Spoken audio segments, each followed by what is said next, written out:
Welcome once again to Breakfast Central. We begin our conversations in South Africa this morning. The Lesotho government has requested her South African counterpart to help them retrieve the bodies of 31 suspected illegal miners trapped in a local mine.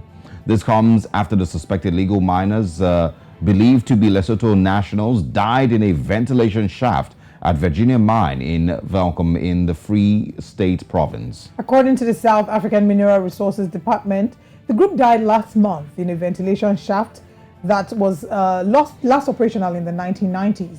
Methane gas is suspected to be the cause of the deaths of these illegal miners, and these illegal miners, of course, some have been believed to still be trapped underneath and presumably dead, unfortunately. Joining us this morning to discuss this further is David Van Wyk. He's a lead researcher at Benchmarks Foundation, which has a big focus on mining and extractives in Southern Africa and has been following this story. Good morning and thank you very much for joining us. Good morning and thank you for having us on the show.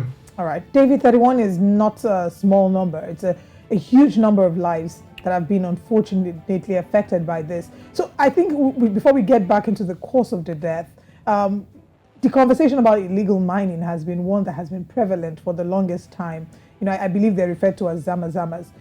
How has it become such a trade that people would still risk their lives, still go ahead and get themselves involved in, knowing that there's a potential that it could be fatal? Well, I think we have to trace back the history of South African mining. We have 6,000 abandoned mines in South Africa at the moment. Big corporations simply ignore the law and do not rehabilitate mines. They just simply abandon them. The particular shaft where these workers died was abandoned since the 1990s, and so these open holes are all over the place. But when mines are abandoned, they often abandon their workers as well. And most of the mine workers in South Africa came from labor-sending areas in Lesotho, the Eastern Cape, Zimbabwe, Mozambique, and so on. And as mining is declining in South Africa, the gold mining especially is no longer viable for large-scale industrial mining. So the big companies are moving on to other parts of the world. AngloGold Ashanti and so on have moved on. And the workers are behind. Very often they do not even get their pensions and other monies due to them, and they find themselves stranded in South Africa, and then they become illegal people in the country, undocumented people in the country.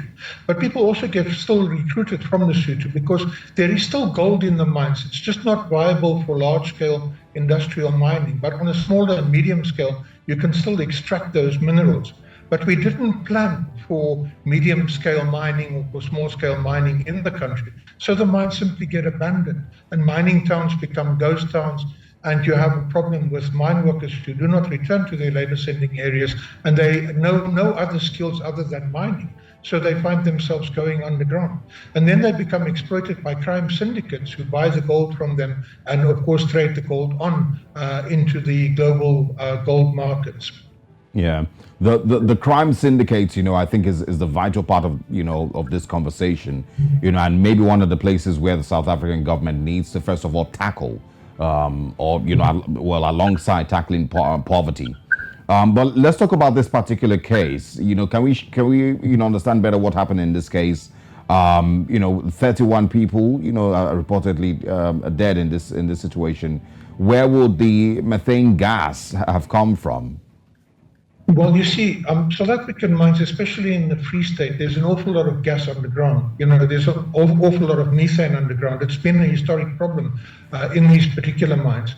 We are suggesting to the South African government that instead of these mines being abandoned, they should be re-engineered so that the gas can be used, because we've got a very severe electricity problem in South Africa at the moment. We cannot supply electricity. We have load shedding all the time, and gas can be a very useful and cheap alternative if you re-engineer the mines instead of just abandoning them. Now, these guys went underneath, and there's no safety in these mines that are abandoned. There's no they basically stripped mines. It's very, very dangerous to go underneath. And there's no measure of gas. In a normal mine that is operational, they will first check for the gas before workers go underground. And these guys went down this ventilation shaft. They didn't expect the gas and they were overcome by the gas. It's very difficult to get them out at the moment because the gas levels are extremely high in that particular shaft. And their colleagues were so afraid of the South African government and officials that they ran back to Lesotho to report that their friends had been trapped underground in South Africa instead of reporting to the South African authorities for fear of being arrested. Right.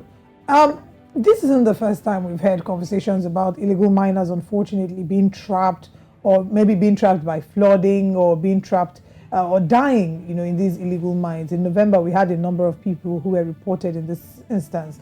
Now, the question is, who should be held liable for these tragedies that happen at these abandoned and unsecured mines? Is it, the owners of the mines? Is it the government? Like, who really should be held accountable?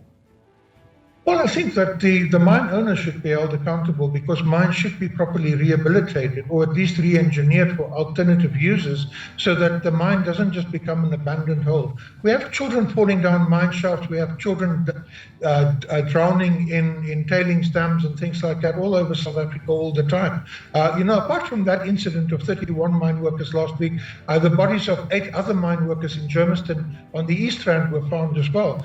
People don't report the deaths of these people. They simply dump the bodies in bags next to the road because they're afraid of being arrested by the South African government. So, if you go to Johannesburg, where you had lots of gold mining over the last 130 years, Main Reef Road, where most of the mining took place, is about 150 kilometers long. And all along that road, there are informal settlements on old mining sites now where people are doing the so-called illegal mining.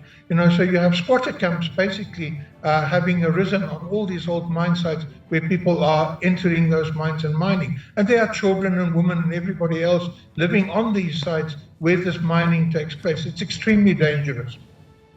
All right. The Minister of Mineral Resources and Energy has alleged that the Lesotho government has also been turning a blind eye to illegal mining activities in South Africa. So now the web is basically getting wider on who gets to be blamed the most for these incidents.